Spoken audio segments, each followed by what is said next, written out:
The Bayraktar TB2 is a medium-altitude long-endurance, male, unmanned aerial vehicle, UCAV, capable of remotely or autonomously controlling flight operations. It was produced by the company.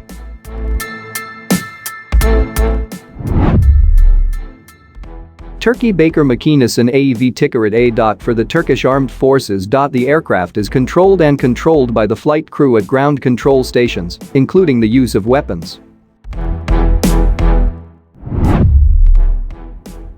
Baker started developing a new combat tactical air vehicle system at the request of the Presidency of Defense Industry after its first UAV experience. The Bayraktar ALD-1 RAN, or Bayraktar TB1, was delivered to the Turkish Army in 2011. Bayraktar TB2 made its maiden flight in August 2014.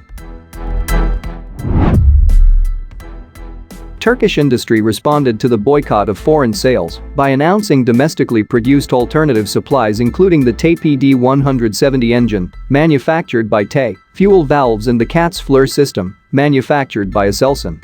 Integration tests with the system started on November 6, 2020.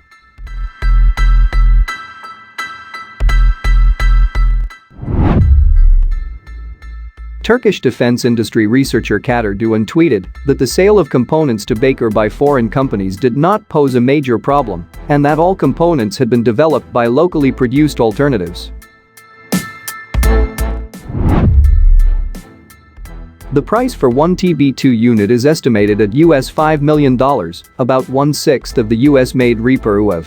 Baker has yet to name a price, but has republished on its website several news reports about a crowdfunding campaign launching in 2022 in Europe to buy Bayraktar UAVs for Ukraine, all aiming for around $5.5 units.